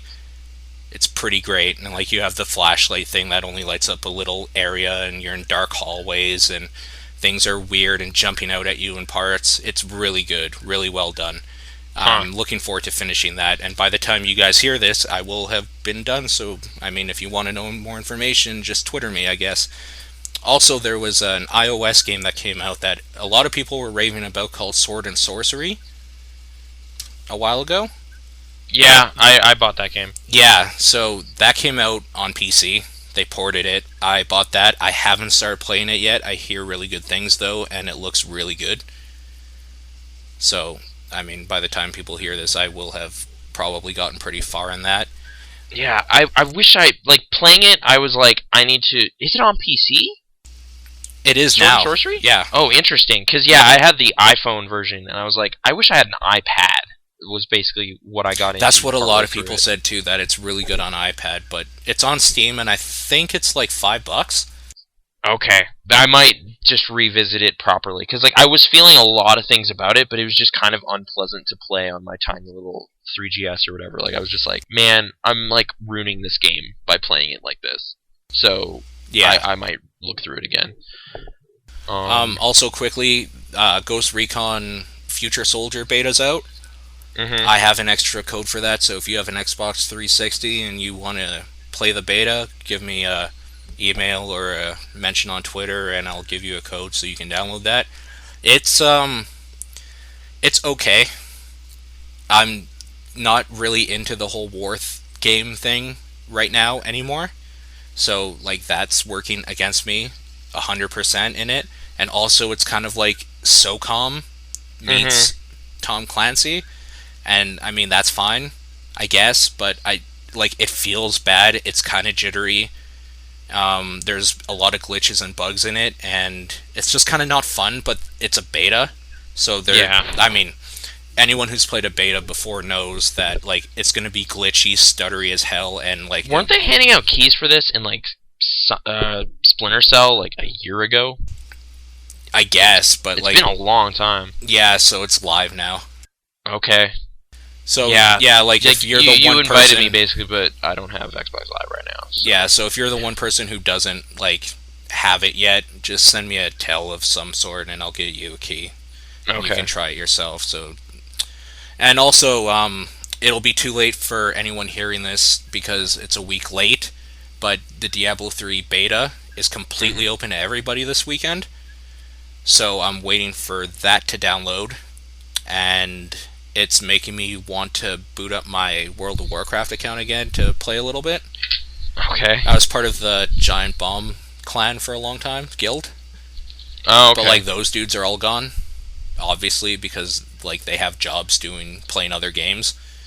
And the people that actually still run the guild are kind of douchebags, so there's that. I don't know their real names in Giant Bomb, so I can't even call them out on it, but whatever, it doesn't matter. Okay. So, yeah, I mean, that beta was fantastic, I guess, because this is the future that you're hearing this, and yeah. And also, I've been reading a bunch of comic books, but we'll talk about that more next time, because the Comic Expo is next week. Yeah, although for me, that is the voice acting party. So that's what's going to happen. The voice acting party. Well, John DiMaggio, Billy West, and Tara Strong are all going to be there doing a bunch of panels. So, were you a fan of Undergrads? No, I'm going to say, because I don't know what that is. Okay, look that cartoon up, because the writers of it are going to be there. Okay. It's only one season long, and it's really pretty good. I like it quite a bit. So easy to familiarize yourself. Think if Community was a cartoon, but instead of a group of them, it was just 4 friends that have known each other for a long time. Mm-hmm. Same basic idea. Okay. Yeah, I guess Star Trek too. There's going to be a lot of Star Trek there. Oh man, so much Star Trek. But I don't know a lot of comics really. That's been the beef of a friend of mine, is not enough comics at the Comic Expo, which I think is technically not a Comic Expo. It's the Calgary Comic and Entertainment Expo, and there's a lot of entertainment. Yeah.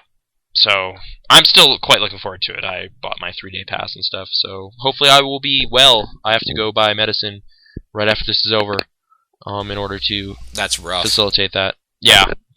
So I'm thinking next time people hear us, we'll be doing a podcast with Sean, your buddy and co-host at Top Down Perspective. Yeah. Because I know he's really into comics and cartoons and stuff, and actually we've been kind of talking back and forth like more than before, because we share that in common, so that's kind of cool. Once we're all in town, we should probably look into meeting up for a proper podcast. I'd be into that. Yeah. If that's something you'd be amicable towards, because... I mean, we could always do it here. That's fine. Yeah, exactly. I can drive down to your house, and that'll be that. And then we'll play, Home Improvement or something. It'll be fun. Or like a board game, because Sean and I have been or Pandemic. talking about that. Yeah, I've been wanting to play that for a long time and now. If you ever play Pandemic, perfect accompaniment for that, the Contagion soundtrack. Go figure, works right? So well. Yeah, it's like, because they're thematically the same, and the Contagion soundtrack, actually, if you just want anything you're doing to seem really dramatic and intensely serious, turn that on. Like, you're just like, it's actually really important that this man buy tomato sauce right now, because if he doesn't, who knows what's going to happen. Like, it just adds that tone of drama. It's awesome. I really want to play Cliff Martinez, check it out. Yeah, Pandemic's great. One thing I didn't get to mention, recycling in America. Get on that. What's wrong with you? I know, right? It's funny because they make fun of us when like they hear that our used games are now recycled. I mean, that is stupid. But I think they're maybe making fun of us because they don't do it ever. They never recycle. Like I'm at the mall and I'm just like finishing up my food court stuff. I got a bottle. And then there's just like a pile of trash right in the middle. It was pretty bad. I was a little baffled. I guess at actual Coachella, like in California, they were more on top of it. They had recycling bins and stuff, but yeah, Nevada, dude. What are you doing? You're like Party City. There's just bottles and stuff everywhere. Yeah, they're just like, just throw it on the pile, we'll get it later. Yeah, or just whatever. Like, not into it. Also, I'm just gonna say I actually bought Lone Survivor just now, so thanks for recommending that. Are you into Silent Hill type games? Like the original Silent Hill games before it got I don't know about the original, but that Wii game was so awesome. I really liked it. Okay, so you'll like this because that Wii game focused more on running away. And this like atmosphere and running away. Atmosphere and running away, more so. Yeah, because like the new Silent Hill games, like they give you weapons that are more powerful than before. Like before, you would have like a board that would break after killing one enemy. So like you could totally kill an enemy, but then like two others might attack you. Like this is a type of game where when you run out of ammo, you're screwed. Like you have to run. I kind of like that. That sounds interesting. And for like any kind of modern 2D game that people are describing as atmospheric, that's interesting. The music is really good. It's easily comparable to the music they've done for the first few Silent Hill games, so that's a huge thing for me to say, because I love Akira Yamaoka, or whatever his name is. I've been told like Silent Hill 2 is something I need to see. Have you never seen it? I've never played it, but like, do you want to borrow it? I've looked into buying it a couple times. Do you have it? Oh yeah. Can I just borrow it or something? Is that okay? Yeah, next time you're over, maybe we'll just play through it, because I've been wanting to play through it again. Because I'm told they screwed it up for the HD remake. They changed the voice acting and stuff. They changed the voice acting, and they try to improve textures, which broke a lot of stuff. Like, apparently I heard it was just kind of terrible now, because before what they would do is that the fog and kind of gritty look would be atmosphere for one thing, but it would also hide a lot of the problems that they had with like clipping stuff and for draw distance and whatnot. But like when they clean that up, it looks like crap. Yeah. So I avoided that, and then like just trying to actually acquire it on eBay and stuff. It's just like, wow, this is a little like the Xbox version. I'm told is the best one. I heard that too, but I never had an Xbox at that time. Okay. So I have the PlayStation 2 version. However, I'm like willing to buy the Xbox version as well, because like I'm the type of person that like I like Metal Gear Solid, right? So I have every iteration they've released of Metal Gear Solid. Like I have like you have the Xbox version of 2. Well, like there's 2, and then there's like Substance, and then there's like the collection, and then like the other collection. Like I have all of them. Yeah, so like I'm the type of person that Silent Hill 2 has like 5 copies. I will buy them. Okay. But it's that significant of a game. Yeah. No, I'm totally keen on the idea. It sounds interesting. And horror is something like, I mean, Amnesia, I couldn't even play it. I got all panicky. I have that on my computer, and I can't play it because I play with headphones when I do that stuff. And it got to me. Like, it started at... I know, it got to me too. And I was like embarrassed because I was like, come on. You're an adult, like, just figure this out. But it was like, no, dude, there's weird things in the water, and I don't know what's going on. Water's the worst. Like, even, I think it was Resistance 2, there would be these things that if you went in the water, they would just instantly kill you.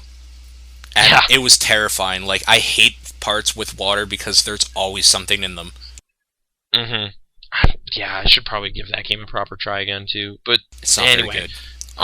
Anyways, also, Fez seemed okay. I barely started it, but it seemed okay. What's that, sorry? Fez? Fez seems alright. Yeah?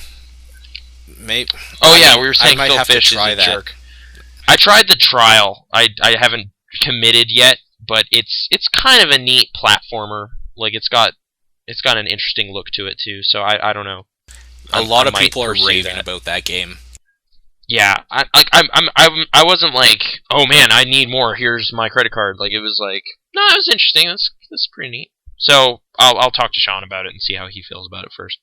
But anyway, yeah, I guess that's probably it for Media Monks. I'm gonna go. Oh man, I'll check when Walmart closes and then we'll see how this is gonna go. But whatever, I'm gonna buy medicine and get better before the big show next week with the Comic Expo. And Sean, we'll report on that. And Sean. Eventually, we're going to get this girl I've been talking to. She does a podcast called Game on Girl at game-on-girl.com. Okay, she followed me on Twitter, and I wasn't sure. Yeah, she like has her PhD, and I can't remember in what. And she's like, if you've heard her podcast at all, I just heard it this week. Like, she's super professional. So it kind of scares me. No weird jokes about Anne Hathaway. No, I will absolutely do that because I don't mind making people feel uncomfortable. But I would like to hear a female, like an educated female position on some stuff. So maybe we should think of stuff for that. That won't happen for like a month though, because I might actually have some questions about Game of Thrones in relation to that because I'm not sure if that show is crazy sexist or actually kind of progressive or what.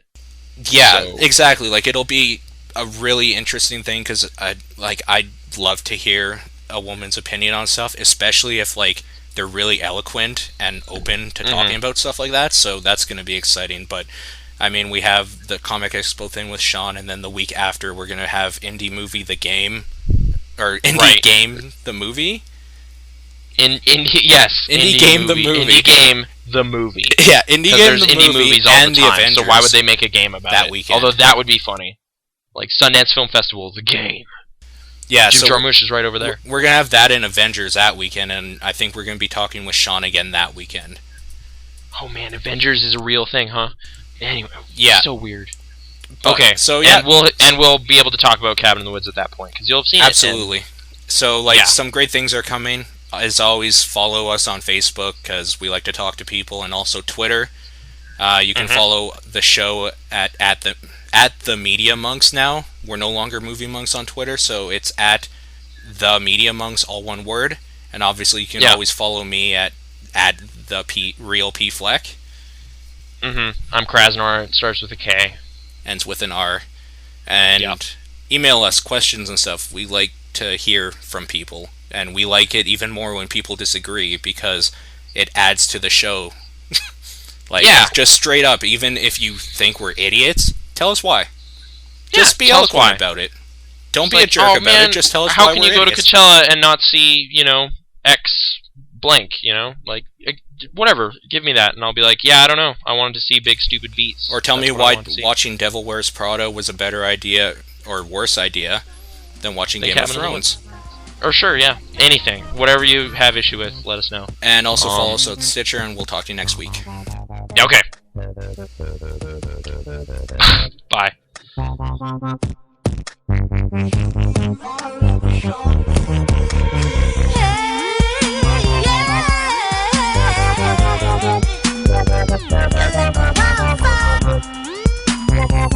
got me rising high.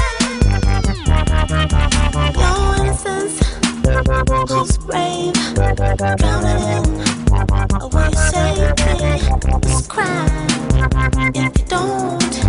You're spy, back road. Your innocence, who's brave?